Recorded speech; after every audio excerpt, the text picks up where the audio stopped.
Hi everyone and welcome to our Future Work World special focused on our significant research on the changing expectations of work and life. I'm Barry Winkless, Chief Strategy Officer of Cpl Group and Head of the Future Work Institute, and I'm delighted today to be joined by Maria Souza, Head of Human Experiences and Innovation at Cpl and the Future Work Institute. Maria, how are you? Very good and excited to be here talking about this today. Great. Our changing expectations of work and life research focused on over 1,600 respondents, covering all aspects about the now and next of work. Specifically, we covered 4 big islands, one around compensation and benefits, one around employee experience, one around organizational stability and dynamics, one around leadership and culture. We did also explore some questions around artificial intelligence and sustainability and the impact of business on community. So first and foremost, I suppose one of the most interesting questions we asked was, of these 4 big areas, what did respondents feel were the most important when considering an employer? So I think the first most interesting part of the research that's come out is really around the most important factor when considering an employer. And obviously number 1, it's always up there, is compensation and benefits. I should highlight the compensation and benefit also includes flexible working. Second, leadership and culture. Third, employee experience. And finally, organizational structure and design, which really focuses on the stability and how well organized a company is. I think a couple of big things from our research to go a little bit deeper on before Maria bring you in on the conversation is if we look at the ranking of those 4 particular areas, we can see the compensation benefits where it was ranked first and second in and around 62%, so very, very high. But interestingly, when we look at who ranked leadership and culture as 1 and 2, we've got quite a high percentage as well. You know, we're in and around 53%. So I think one of the really interesting things from my perspective from the research, Maria, and it might be yours too, is the relative importance now of culture when people are considering employers. So 53% versus, you know, in and around 63%, it's not that big of a difference. So I'm not going to say that culture quite eats compensation for breakfast, but you know, culture is obviously a very, very important aspect when you know, people like ourselves are considering a job. Maria, what's your take on those results? Yes, I think it's nothing really far from what we expected. We all want to be well paid, obviously, but what I like to see here is leadership and culture and employee experience falling right behind it. So people want to have strong leaders that are engaged and value the culture while you're working.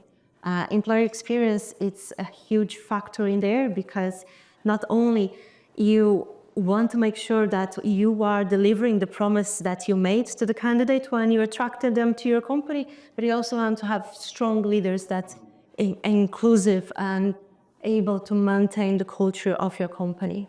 Absolutely. And I think one of the things we did do as part of the research, we went deep on each of these 4 areas. So if we look at compensation and benefits, the obvious one's right up there at the front, okay, it's remuneration. I think what's really, really interesting from our research is the importance of flexible working arrangements. And Maria, you know, we know from our own work with various organizations that flexible working arrangements and remuneration are almost seen as those 2 key aspects of why you might join an organization, you know, followed a good bit behind, I'd say, by recognition and reward, and then further behind by things like learning and development opportunities, career advancements, you know, and other benefits and perks. I mean, what's your immediate take from the results there? Again, nothing surprising, but I suppose what is interesting is that high percentage on both remuneration and flexible work arrangements, showing the relative importance of both these days. Yes, and flexible working looks different to different companies. We have seen this more and more with our clients that flexibility is more just being, you know, a work and remote or hybrid. But you can do, for example, 4 days a week. Yep. You can, you know, start a little bit late, finish a little bit later, and have the flexibility of coming and going. But the most important, if it is that you need to bring employees to work, you give them a reason why. You know, the reason of coming to the office is really important and valuable in there. Recognition and reward, I think that's human nature. Yeah. We want to be recognized by the good work we're doing. We want to have, you know, very constant feedback about what we're doing right or wrong and be able to fix those things that comes right after the leadership development, right? Yeah. And I think it's a great part of our career advancement too. They go hand in hand. You need to be fully developed to be able to advance in your career. Yeah, perfect. We went a little bit deeper in terms of our research around flexible working, and one of the things we recognised is that more or less 70% of people are in some way availing of flexible working. I think a couple of really interesting things that came out of the research from my perspective was this idea of what I would call flexibility portfolio. So, in many organizations, a lot of employees are actually availing of more than one or two flexibility options. So the average is around 3 flexibility options. And I think, we do have a tendency when we talk about flexible working in our heads to think very specifically around hybrid working. But as Maria mentioned, it's actually much, much broader than that. And we can see that, more than 20%, have a hybrid situation where they can choose their own days.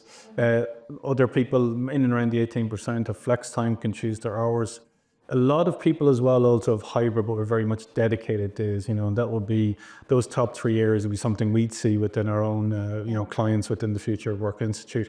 But then we can also look at other things, right? So quite a high percentage in terms of people working fully remote. That's in around 13%, and then also a range of various forms of flexibility available in different ways. So Maria, just interested in your views on, when you look at that diagram, what immediately comes to mind from the research? Yes, I see that more and more employers out there are realizing that it's more than just hybrid. It's more than just working from home. And having birthday leave, it's great to have. We have many clients at the moment doing half days on Fridays, once a month, what really helps, because then you have that continuity of your rest during the weekend. Sabbaticals, I've seen loads of tech companies doing, but more and more spreading across the market. And the 4-day week, that's my dream job, I'll be honest with that. But Yeah, no chance. And I think a couple of things, I suppose for me, the bottom line around the flexibility thing is, look, regardless of what we're hearing out in the news, there's a lot of high profile cases at the moment highlighting, people returning to work, etc., and turning to the office. yes, One of the things I would like to say is that flexibility is here to stay, okay? And that's an important statement. It's not necessarily hybrid is here to stay, it's that flexibility is here to stay. And those organizations that really want to be seen as a destination organization need to really focus in on what that portfolio of flexibility looks like, right? What does that mix that works for the types of people within your organization? It is a significant factor, as you've seen from the research, in terms of why people will even consider you as an employer. So, whatever we think, I think we need to recognize that compensation and benefits, that concept is very much around remuneration and flexible working. Both of those things almost work hand in hand for all intents and purposes. So again, thinking about that flexibility portfolio, designing it into what you think is compensation for your organization is very, very important. So we know the compensation, and particularly, flexible working is really important. And then when we go to the second aspect, so the second piece that came out in terms of the second most important reason why people consider an employer is leadership and culture. I think what's really interesting here from my perspective, Maria, is the culture piece. The culture and ethics comes up very, very strongly here within the leadership and culture area.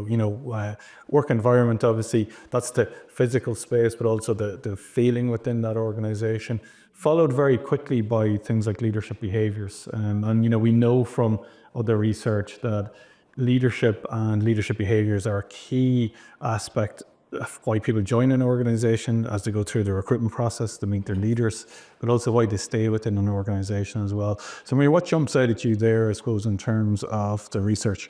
yes, we want leaders that have strong values and ethical, right? But I also want to make sure that they value what you're doing, that the whole aspect of the environment. They value diversity, as we can see here, engage communication. They don't disappear to the ether. They are here to provide you feedback and communication, and leadership behaviors in day-to-day that they really transparent in what they need from the team. I see overall here more of what we already expected to see, because it's a human nature. We want leadership and culture to be at the highest. But one of the things we have seen a lot with our clients is the hybrid working model have come to stay. However, leadership is not right there yet. With their leadership development, they need to be more supported in how to help employees in their hybrid model. Sometimes what we have seen with clients is breaking communication, breaking trust, and a lot of coaching that we have provided our clients and leadership development that helps establish this and regain that connection that sometimes can be lost if they are too widespread. Yeah, I think a couple of really interesting things for me in this one is, I'm not going to say the resurgence of culture because we know it's been, been an important aspect, but I think when we look at the research and the relative importance of leadership and culture in the context of compensation and benefits, it shows how important it is. And one of the things we've recognized through our work across various organizations is sometimes that disconnect between, an organization that's got a very strong cultural, vibe and their ability to get that culture out there, and to have a consistent culture out into the marketplace and then also internally. And I think one of our big takeaways on the culture side is, how do we properly design for culture?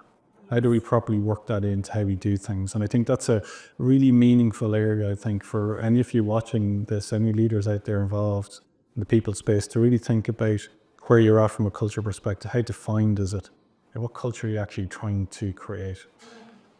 So we go to the old chestnut, employee experience. I'm not surprised to see work-life balance up there. Very much ties in with our flexible working piece around compensation and benefits. Followed a good bit back, I'd say, by meaningful and stimulating work.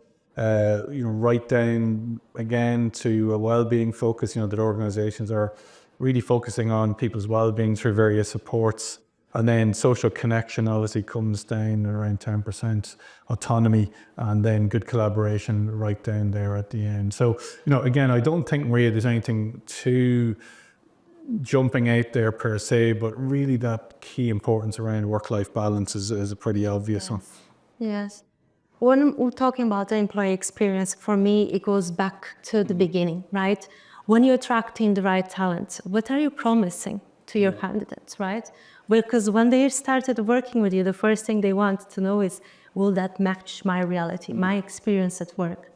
And, if you promise, the oldest things here is something that we promise our candidate when they try to attract the right talent. But when they start with us, is this reality? If your work-life balance was a top thing for you, if they are overworked in the first 6 months, 1 year, 5 years, they will start leaving because work-life balance is not right there. Yep. Same thing when it's stimulating work, well-being focus, and etc. So I think all of that has to match. If you promise a beautiful cupcake, if they are biting and it's rotten inside, that's not what you really want to offer your employees experience. So the last but not least, I would say, but in terms of overall importance, in terms of organizational dynamics, it's right down there at number 4. That covers things like business stability and growth. I think this is important, right? We know that most people want to work within a fairly stable environment. Organization structure and design, that's how well organized the particular business is. Their focus on mission and purpose. Sector, actually, and the type of sector that organization operates in can be an important factor as well as to why somebody would join an organization. Reputation and brand is quite low down there, but again, nothing for me surprising in terms of that side of results. And again, the context to all of this is these are quite low down in terms of the relative level of priority between compensation and benefits, leadership, culture, and employee experience. So again, just to put that into context, that I think we'll go directly to this one, because I think this is a really interesting one, and this is for me around motivational factors as to why people are staying in a role, right? And we asked that question as part of the survey. Cost of living, we know, is a major issue in various contexts in Europe, not just in Ireland. And so that comes up a lot. I'm really interested in the happiness piece, Maria, which comes up right after cost of living. Parental and caring duties, obviously, is an important aspect as well. So obviously, people staying in an organization that are giving them a level of flexibility to care, for their children or maybe their significant other or somebody who may be ill in some shape or form. And obviously stability comes up there as well. I think as we go further down, we look at the obvious things like sense of purpose, improved work-life balance, etc. So we might look at the happiness one, really, because I think the cost of living one is pretty obvious. But I think the happiness one is one of those things I think that's spoken about a lot, but often seen as a soft thing. But obviously from the research here, it's a pretty significant factor as to why people stay in an organization, and conversely probably why they would leave an organization as well. So what's your views there? I believe they're all tied in together, right? We want leaders that will provide you that flexibility, that environment that you can thrive, that attention to, in terms of giving the feedback that you need to thrive in your career, opportunities to develop your career. I think it's all integrated in happiness.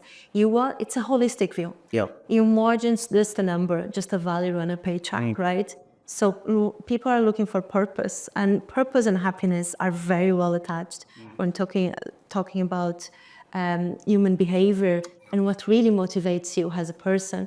So I think it's more of the same, because they really integrate it very well. Stability, job security, I think they align with parenting duties as you become older, and you have, for example, if you think about the cost of living, you have your mortgage, you have your kids, you have people that really rely on you at the end of the month, right? So stability and job security, but you're also a person. You want to be seen. You want to be happy while committed to your duties as a parent or a husband, or, I think it really shows holistically what is necessary to keep someone in their current role. I think a really interesting perspective, that I've gotten out of these results is really, how do we design for happy? So we're doing all of these things. Do all of these things actually make people happy? So that's a big question for me. So we'll do all of these initiatives around compensation and benefits, around leadership and culture, or design, blah, blah, blah. But how actually is that impacting on people's overall happiness, right? So if I got a poor leader, it's a massive impact in terms of my happiness, right? So the leadership bit. I know we have seen some of our research. We've done some correlation analysis where, leadership behaviors has a massive impact in terms of the overall employee experience, right? So how do we design for happiness? I think is a really, really interesting perspective for us to think about, particularly within the Future Work Institute. And happiness is often seen as that intangible, hard to get. But there's a lot of good research around this area now that I think organizations can tap into in different ways. And just to go back in that happiness factor in there, how do we know what makes people happy, right? And we do a lot that with our clients. So listen, ask the right questions, but beyond that, go and co-create the design with them, because employees knows what's best for them, right?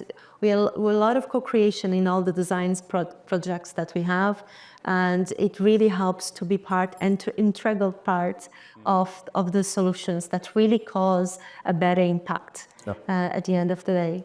As part of our research, we did ask respondents how satisfied they were in terms of how their organizations were positively impacting the environment. And, some interesting results here.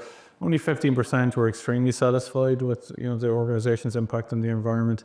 36% somewhat satisfied, 33% neutral, 11% somewhat dissatisfied, and 5% extremely dissatisfied. So I would put a lot of, quite a large percentage in and around 50%, either neutral all the way down to dissatisfied. So I think, Maria, that really highlights maybe a greater focus on organizations, maybe in terms of getting out their, work around the environment, around sustainability, because I know even within our own organization is a big focus on our sustainability strategy. Maybe an organization not quite getting out there, that message isn't resonating. What's your take on those results? That was exactly my thoughts when I was looking at this. I think a lot of companies are focused a lot in communicating, right? But then actually tying this with maybe with the leadership and the employee experience. What does this mean in reality? There's a disconnect in there. A lot of talking, but in reality, what this means for me as an employee, right? How can this be tied up maybe with my own personal development, my goals at the end of the year? And we see this, CPL does it really beautiful, that it ties to your end of the year goals in terms of if you are volunteering, or whatever actions that you're putting out there. So I think it's that disconnect between what you communicate and actually the employee experience, and the leadership needs to be on board. Yeah, absolutely. Then we looked a bit around the business impact on the communities, because I think, we talk about sustainability, but this one is more around their impact in terms of improving local communities and broader society. Pretty good results here, pretty positive results today. 18% felt their organizations had a large positive impact, large amount of impact, 22% a good amount. But then we go back into, that average zone, right? 33% a moderate amount, 18% little amount, 9% nothing, right? And I think if you think about the broader context here, we're moving into an age of social enterprise. We're moving into an age where, social enterprise represent over $3 trillion in terms of revenue. Those organizations that have a net benefit focus in terms of their organizations. So I think this paints a really interesting picture, Maria, and probably that organizations could have a greater focus in terms of impact around their local communities, or, areas that are important to them that align to their business. Yes, I agree. Not only with the business, but the employees' hopes, wishes, and dreams. It's a human nature. We are very self-centric. So needs to connect their reality.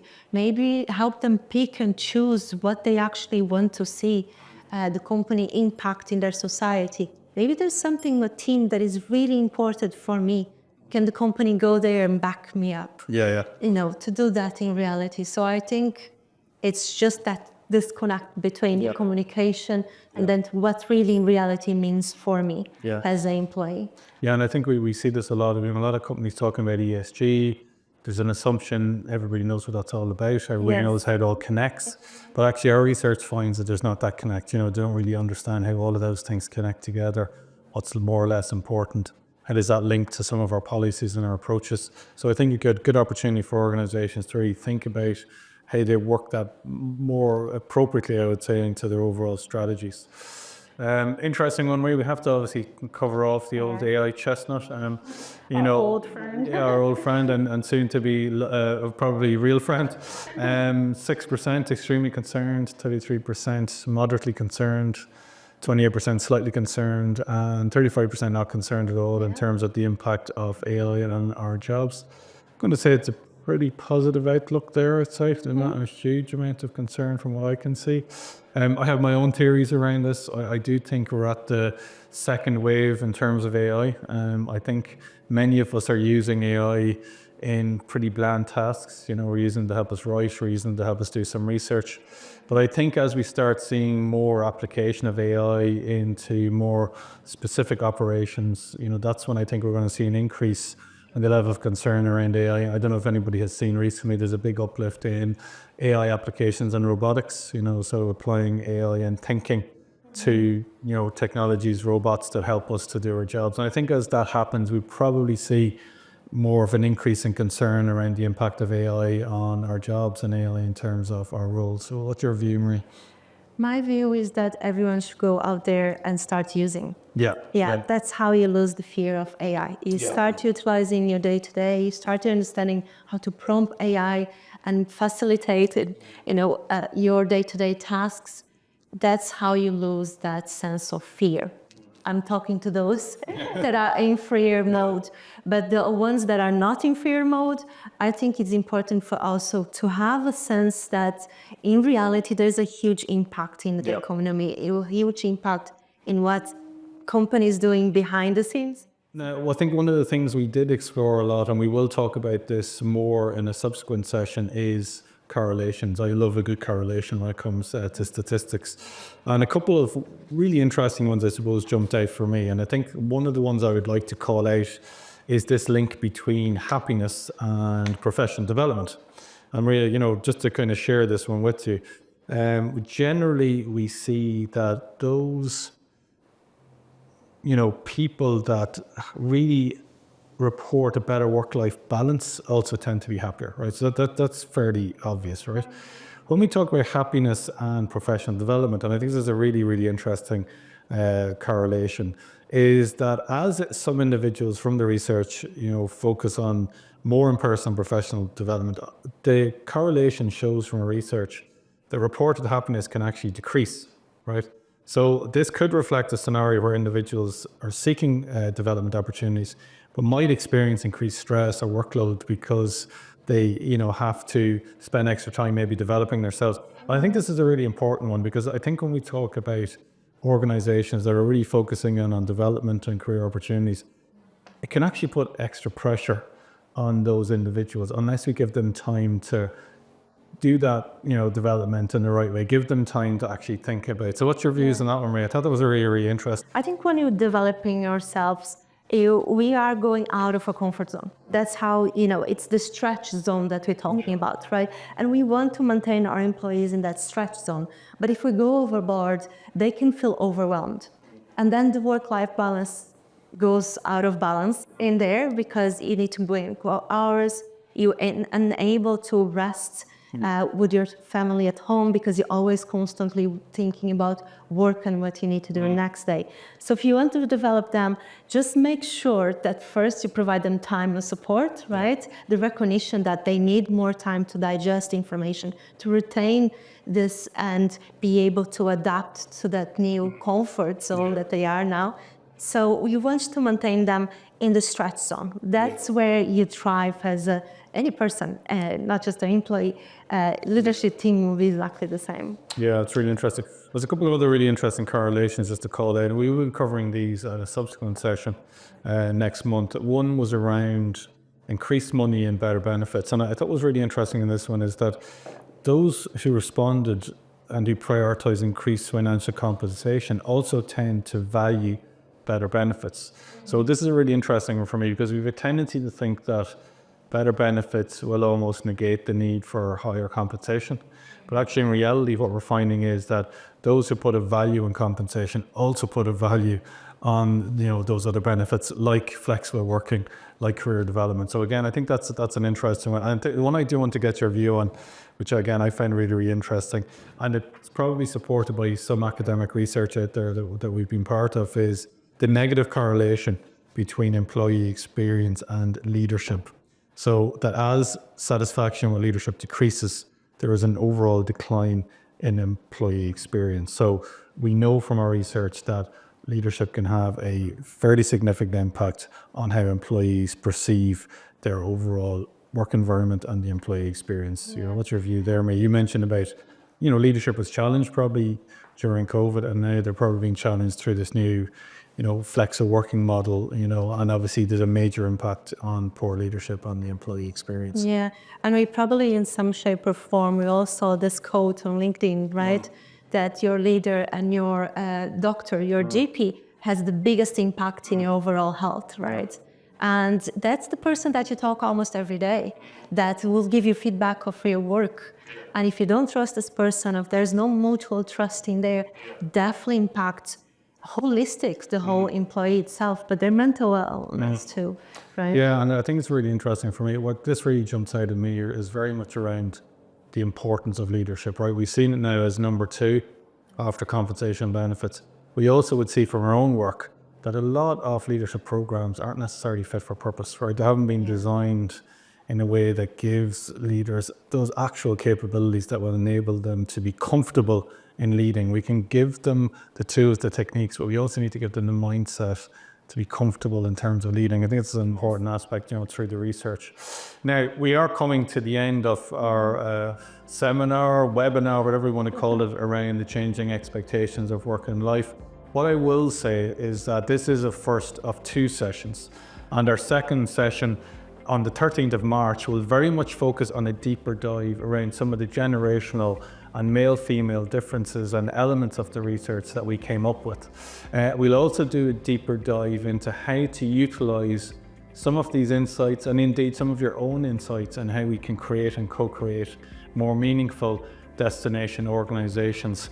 Finally, we will be having the release of our Changing Expectations white paper on the 20th of March, which will be a very important moment for us. That will be available for download through our Future Work World network and through all of our CPL sites. In the meantime, I would ask you to keep an eye out for the next date, keep an eye out for the white paper.